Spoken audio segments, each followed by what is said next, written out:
하나님의 사랑과 은총이 이 예배에 오신 여러분과 함께 하시기를 빕니다. 울진과 삼척에서 일어난 산불이 9일째 계속되고 있습니다.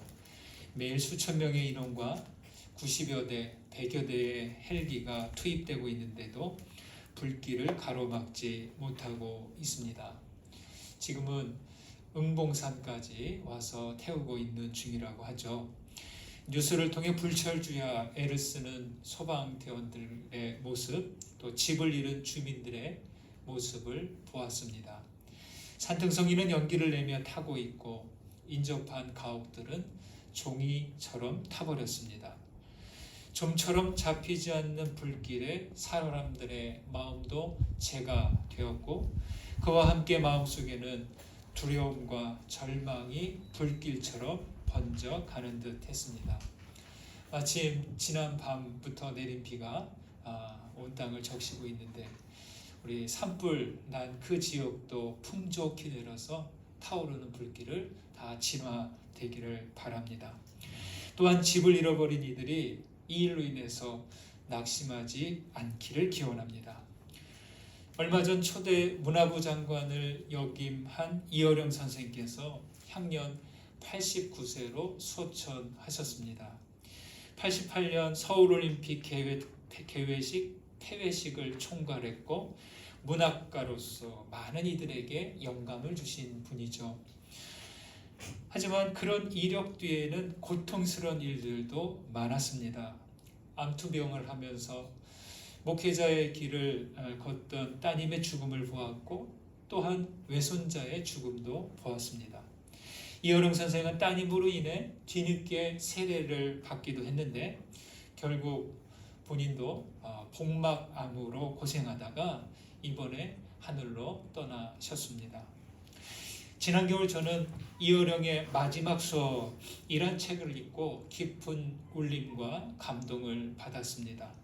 선생의 마지막 인터뷰를 정리한 책인데요.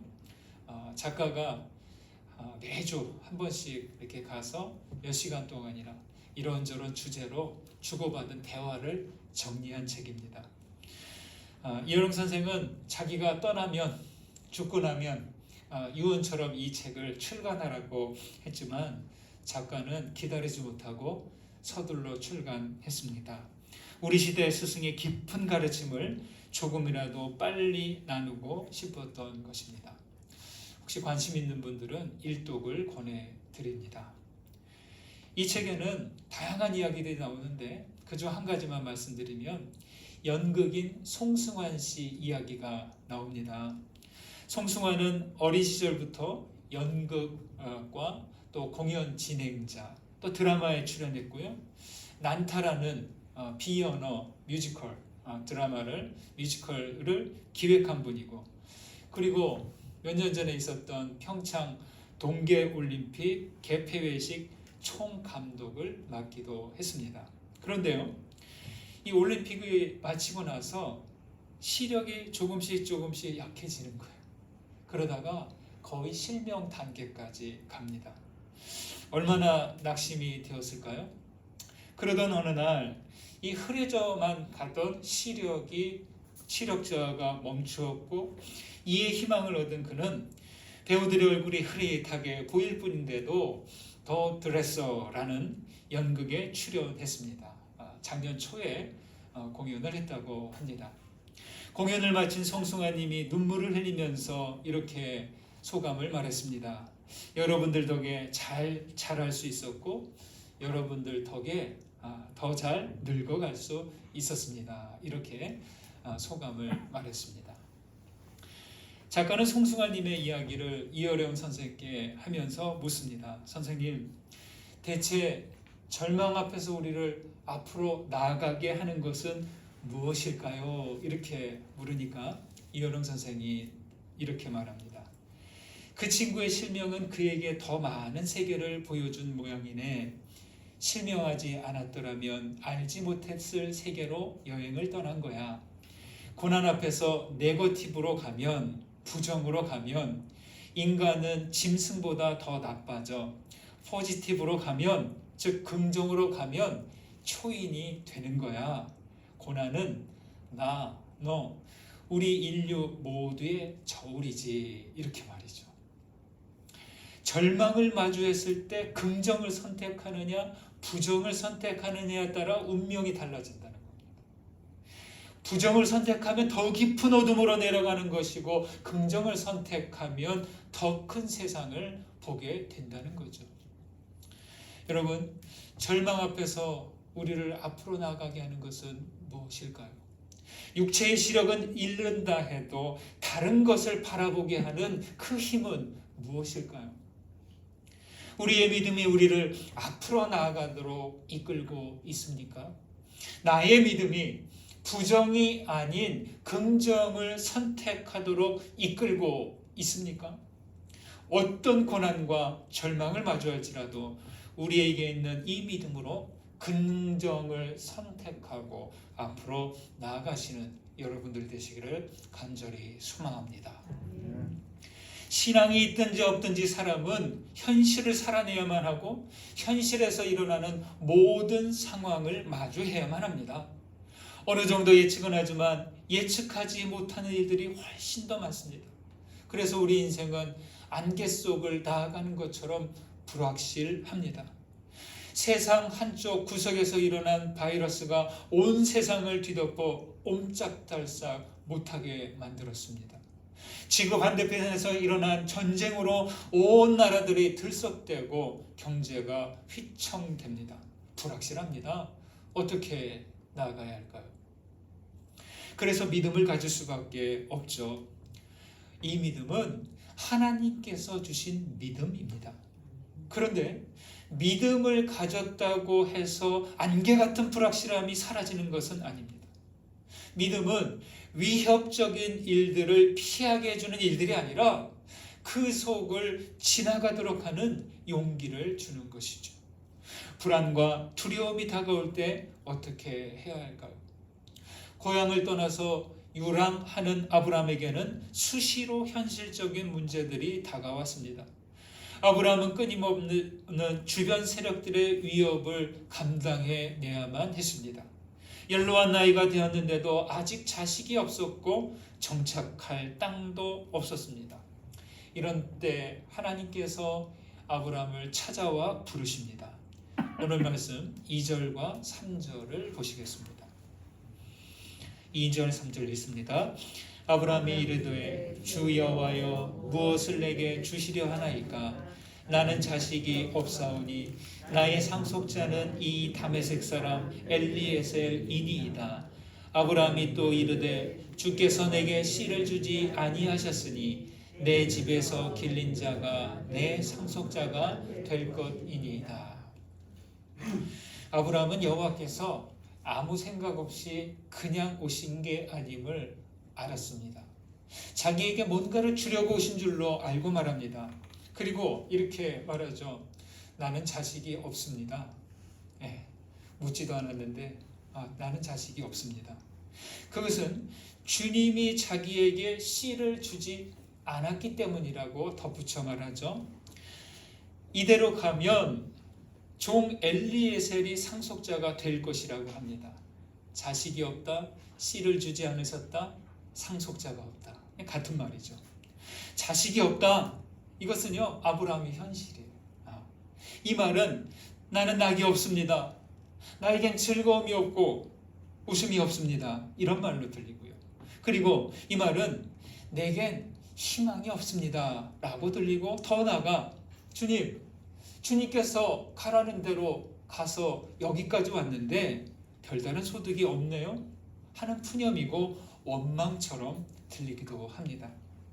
그런데 하나님은요, 아니다. 그 사람이 아니라 내 몸에서 날 상속자가 있다라고 하시죠. 여러분, 이 구절에서 한번 보십시오. 아브라함은 없다 하시는데 하나님은 있다라고 합니다. 어째서 다를까요? 아브라함은 지금 자기 현실을 보고 없다고 하는 거예요. 분명히 없습니다. 하지만 주님은 앞으로 나올 아들을 보고 말씀합니다. 앞으로 다가올 미래를 보고 있다라고 하십니다. 자식 없음은 현실의 상태일 뿐 미래의 상태를 가리키지는 않습니다. 지금의 없음이 내일도 계속될 것이라고 여긴다면 내일도 없는 내일이 될 것입니다. 희망 없음은 내일을 바라보지 못하게 하고 절망은 내일을 상상하지 못하게 합니다. 여러분, 우리는 희망 없음과 절망의 상태에 갇혀 있으면 안 될 것입니다.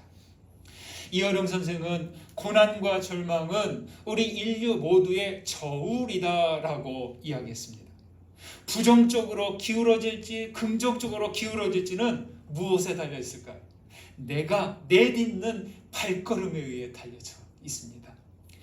여러분, 수평저울 아시죠? 양쪽에 똑같은 무게의 줄을 올려놨는데요, 어느 쪽으로 기울어질까요? 똑같을 때 깃털만큼의 무게만 더해지면 그쪽으로 기울어지게 되어 있습니다. 그처럼 우리의 발걸음을 희망 없음 쪽이 아니라 그래도 희망 있음 쪽으로 내딛어야 하는 것이죠. 이게 바로 믿음입니다. 바울은 로마서 4장에서 이렇게 말하죠. 그가 믿은 바 하나님은 죽은 자를 살리시며 없는 것을 있는 것으로 부르시는 이시니라 라고 말이죠. 네. 여러분, 현실은 분명히 없어요. 그런데 하나님은 그 없음에서 있음으로 나아가게 하시는 분이세요. 여러분, 희망 없음이라는 이 현실에서 여러분은 어느 쪽으로 향하시겠습니까? 없음에서 있음으로 부르시는 하나님 쪽으로 계속 나아가시기를 간절히 소망합니다. 5절 말씀을 보실까요? 읽습니다. 그를 이끌고 밖으로 나가 이르시되 하늘을 우러러 무뼈를 셀 수 있나 보라. 또 그에게 이르시되 내 자손이 이와 같으리라. 자식이 없다고 하는 아브라함에게 하나님은 내 몸에서 날 상속자를 말씀하십니다. 고맙기는 합니다. 말씀이라도 그래도 좋은 얘기 해주시잖아요, 그렇죠? 그러나 또 하나의 현실은 아브라함은 지금 나이가 많다는 거예요. 아내 사례도 나이가 많다는 거예요. 아브라함이 받은 약속과 희망이 시들해진 이유가 바로 이것 아닐까요? 아들을 주시겠다고 하는데 아브라함과 사례는 인생의 밤에 들었기 때문이죠. 자식이 없다고 하는 모습이 불평과 원망은 아닙니다. 그저 자녀 없는 자기 현실을 인정하고 체념할 때가 된 것이죠. 여러분, 사람은 낙심하면 자기도 모르게 고개가 떨어져요. 고개가 괜히 이렇게 아래로 이렇게 떨구게 됩니다. 그리고 자기도 모르게 시선이 위쪽보다 아래로 향하게 됩니다. 그러면요, 사람은 시선이 향하는 것으로 몸이 따라가고 시선이 고정되면 마음도 거기에 고정되는 것이죠. 묶이는 것이죠. 아브라함은 아둥대며 살기에 급급해하지는 않습니다. 그런데 그런 아브라함에게 주님은 분명한 비전의 말씀을 보여주고 계십니다. 하나님은 내 몸에서 날 상속자를 얘기한 것에 멈추지 않고 그냥 말로서만 위로하지 않으시고 아브라함을 장막 밖으로 이끌어내십니다. 그리고 아브라함에게 하늘을 우러러 보게 하고 무별들을 세어보라고 합니다. 여러분, 이 장면은 정말 놀랍고 멋진 순간입니다. 여러분 보시기엔 어떻습니까? 여러분, 장막 안에서 나는 자식이 없습니다. 주님께서 내게 씨를 주지 않으셨습니까? 원망이기도 하고 푸념이기도 하고 체념이기도 한 그러한 아브라함에게 그냥 밖으로 이끌어내서 아주 반짝이는 그 밤하늘을 바라보게 하는 거예요. 이 과정이 정말 아름답고 멋진 순간이라는 겁니다. 아브라함은 인생의 저녁에 들었습니다. 이제 조금 후에는 잠자리에 들어야 됩니다. 자기 현실과 한계를 아는 아브라함에게 밤하늘의 무별들을 세어보게 하고 후손이 그 별들처럼 많아지리라는 약속을 주십니다. 믿을 수 있을까요? 혹시 희망 고문 아닐까요? 괜한 말일 수도 있고 믿어도 그만, 믿지 않아도 그만일지 모릅니다. 그런데요, 여기 5절에서 중요한 것은요, 셀 수 없이 많은 자손을 주시겠다. 자손의 수가 중요한 게 아니에요. 언약의 성취는 나중입니다. 중요한 것은 이끌고 밖으로 나가다, 하늘을 우러러 보게 하다, 그리고 뭇별을 세다. 이 과정이 중요합니다. 여러분, 희망이 없어 보일 땐 희망 없는 그 바깥으로 일단 좀 나가봐야 돼요. 희망 없는 그 상황에 갇혀 있는 것이 아니라 조금 더 움직여서 그 희망 없음 바깥으로 나가봐야 돼요. 보이지 않더라도, 다 셀 수 없더라도 그것을 바라봐야 한다는 것이죠. 땅의 현실을 딛고 있지만 눈을 들어 하늘을 바라봐야 됩니다. 지금은 없음이에요. 제로의 상태예요. 그래도 하늘의 별들을 세어보는 겁니다. 영성가 신시아 부조가 말합니다. 희망은 살아있음의 속성이고 현재에 머물도록 힘을 주고 어떤 폭풍 위에도 자비로 지탱하게 한다라고 말이죠. 그리고 희망은 언제나 우리가 우리 자신을 내려놓을 때만, 우리가 현재 의존하는 모든 것을 내려놓을 때 우리에게 들어온다라고 말이죠. 여러분, 희망 없음의 바깥은 희망 있음의 시작입니다. 밖으로 나가 하늘을 바라보고 별들을 세기 시작할 때 희망이 들어오는 거예요. 아브라함은 삶의 끝자락에서 인생의 저녁에 이르러 자신을 내려놓자 비로소 그에게 희망이 들어온 것이죠. 여러분 안에 항상 희망의 거처를 준비해 놓으시기 바랍니다. 이게 바로 믿음 있는 사람과 없는 사람의 차이가 될 것입니다. 작가 해밍웨이는 말합니다. 인간이 저지르는 가장 큰 죄악 중 하나는 희망을 잃는 것이다 라고 말이죠. 여러분, 희망 없음에 머물지 마시고 절망의 바깥으로 나가서 하늘을 바라보고 하나님께서 주신 그 희망과 약속의 별들을 세어보시기 바랍니다. 그러면 우리 안으로 희망이 들어와서 자리하게 될 것입니다. 여러분, 하나님은 없는 것을 있는 것으로 불러내시는 분이시죠. 주님은 아브라함을 그렇게 있는 것으로, 희망으로, 약속으로 이끌어내셨습니다. 우리들 역시 어떤 사람이에요? 우리들도 있는 것으로, 희망으로, 언약으로 나온 사람들입니다. 우리는 희망을 만들어낼 수는 없어요.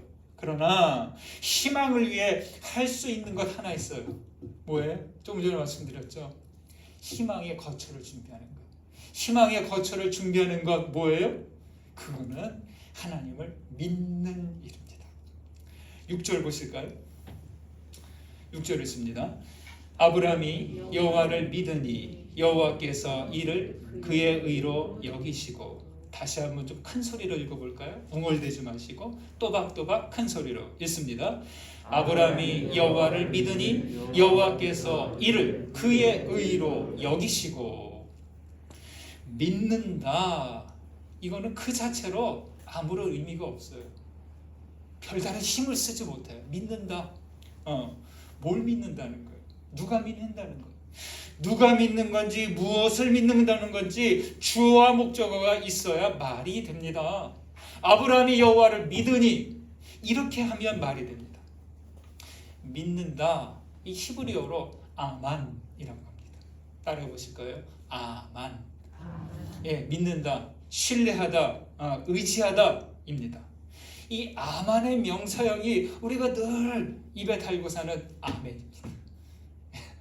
아만, 믿습니다, 신뢰합니다의 명사형이 아멘입니다. 그래서 아브라함이 여호와를 믿다, 이 말은요, 아브라함이 주님께 아멘하다, 이런 말이에요. 그래서 오늘 말씀의 제목이 아브라함이 주님께 아멘하다입니다. 하나님은 그래서 이를 그의 의로 여기신다고 말씀합니다. 이것은 여호와를 믿은 아브라함에게 그렇지, 잘했어, 바로 그거야, 이렇게 말씀하시는 거죠. 여러분, 어떻게 보면 믿는다는 것은 좀 무모하지 않습니까? 아직 손에 잡히지 않은 것, 불확실한 것, 이루어지지 않은 것을 믿는다고 하니 조금 현실을 사는 우리 인생에게 조금 안 맞는 것 아닙니까? 그러나 믿음의 대상이 영원하신 하나님이라면 달라집니다. 참이신 하나님을 믿으면 그 순간 우리는 하나님과 접속되는 겁니다. 하나님을 믿으면 믿는 순간부터 산처럼 흔들리지 않는, 반석처럼 흔들리지 않는 인생이 됩니다. 여기서 한 가지 분명히 해야 될 것이 있어요. 아브라함이 믿는 것은 무엇이고 주님의 의로 여기신 것은 정확히 무엇인가 하는 겁니다. 무엇일까요? 얼핏 보면 셀 수 없이 자손을 많이 주신다, 자손이 번성할 것, 그것을 믿는다 볼 수 있습니다. 그리고 조금 더 보면 자손을 번성하게 하겠다는 그 약속을 믿는다라고 볼 수 있습니다. 그런데 보십시오, 그게 아닙니다. 여기 뭐라고 합니까? 아브라함이 누구를 믿었다고 해요? 아브라함이 여호와를 믿으니라고 합니다. 아브라함은 많은 자손도 아니고 언약도 아닌 하나님께 아멘한 거예요. 그 언약을 주시는 하나님, 셀 수 없는 많은 자손을 주시겠다고 약속하신 그 하나님을 믿는다는 거죠. 약속의 내용이 아니라 그 약속을 주시는 하나님께 아멘하는 것이죠. 하나님께서는 하나님을 신뢰하는 이 아브라함의 믿음을 의로 여긴 것이죠. 그래서 주님은 1절에서 자신을 말합니다. 아브라함아, 두려워하지 말라. 나는 내 방패여 너는 너의 지극히 큰 상급이다 라고 자신을 소개하셨습니다. 바울을 두고 우리가 흔히 사랑의 사도다, 믿음의 사도다 이렇게 부릅니다. 여러분, 믿음은 헬라어로 피스티스라고 해요. 그런데 이 피스티스의 더 나은 뜻은 그냥 믿는다 이 수준이 아니라 신실함이래요. 구원을 위해 그리스도의 고난과 죽음도 중요한데요, 예수께서 하나님께 보이신 신실함을 빼놓을 수 없어요. 주님의 신실함과 이 사랑을 떼어놓을 수가 없어요. 사랑한다, 그 안에는요 믿음도 있어요. 끝까지 신뢰하고 맡기는 그 신실함이 있는 것이죠. 여러분 기억하십시오. 하나님을 신뢰하지 않으면 사랑도 못해요. 신실하게 하나님 자신을 신뢰하지 못하면 사랑도 어느 순간에 흩어지고 만다는 거죠. 신뢰 없이는 고난을 선택할 수도 없고 죽음에 맞서지도 못할 것입니다. 여러분, 주님을 믿는다는 것은 뭐예요? 그거는 마음을 드린다는 거죠. 아이가 엄마와 아빠를 믿듯이, 엄마와 아빠가 아이를 믿듯이 무슨 일이 있더라도 주님, 나와 함께 계시는 것을 신뢰하는 것이죠. 사람은요, 자기를 신뢰하는 사람에게 사랑과 충성을 다합니다. 이게 사람이에요. 죽어도 나를 신뢰하는 그 사람을 향하고 믿어주고 따라가는 게 사람이죠. 하나님은 어떠실까요? 하나님도 다르지 않습니다. 주님은 당신을 신뢰하는 그 사람에게 더욱 큰 사랑과 약속을 이루어 주십니다. 아브라함은 그렇게 여호와 하나님을 신뢰했고 여호와께서는 더 큰 사랑으로 응답하셨습니다. 여러분, 우리가 할 수 있는 것은 한계가 있습니다. 그러나 할 수 있는 게 아무것도 없을지 모를 때에도 우리가 할 수 있는 것 딱 한 가지 있어요. 하나님을 믿는다입니다. 하나님을 신뢰하는 겁니다. 여러분, 여기 좋은 것이 있고, 잘 들으세요. 이제 마지막입니다. 눈을 뜨세요. 여기 좋은 것이 있고 더 나은 것이 있고 가장 좋은 것이 있습니다. 여러분들은 어떤 걸 붙잡으시겠어요? 좋은 것이 있고 조금 더 나은 것이 있고 가장 좋은 것이 있습니다. 어떤 것을 붙잡으시겠습니까? 그렇죠? 잘 들으십시오. 좋은 것은 기다리는 사람에게 옵니다. 조금 더 좋은 것은 포기하지 않는 사람에게 옵니다. 가장 좋은 것은 어떤 사람에게 올까요? 오직 믿는 사람에게만 옵니다. 아멘입니까? 네. 다시 한번 말씀드릴게요. 좋은 것은 기다리는 사람에게 와요. 조금 더 좋은 것은 포기하지 않는 사람에게 와요. 가장 좋은 것은 믿는 사람들에게 옵니다. 아브라함은 하나님을 신뢰하고 주님께 아멘 했습니다. 우리도 하나님을 온전히 신뢰하고 주님께 아멘 하시고 나아가는 믿음의 사람들 되시기를 주님의 이름으로 간절히 축원드립니다. 받은 은혜 기억하면서 거듭의 기도 드립니다. 말씀 가운데 울림이 된 것 붙드시고 하나님께 나아가시기 바랍니다. 기도합니다.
하나님, 고통과 절망 앞에서 우리를 앞으로 나아가게 하는 것은 무엇인지 알기 원합니다. 우리는 하나님을 신뢰할 때 앞으로 나아가게 됨을 압니다. 희망 없음에 머무르지 않고 바깥으로 나가 하늘을 바라볼 때 하나님이 보여주신 희망을 보고 주님의 언약을 붙잡게 하옵소서. 하나님, 낙심하거나 체념할 때 희망으로 오셔서 우리 안에 좌정하옵소서. 우리 구원의 소망이신 그리스도께서 계시니 우리를 주장하옵소서. 언제 어디일지라도 하나님을 신뢰하오니 주님께 아멘하며 희망으로 나아가게 하옵소서. 그리하여 믿는 사람들에게만 오는 가장 좋은 것을 얻게 하여 주옵소서. 예수 그리스도 이름으로 기도드립니다. 아멘.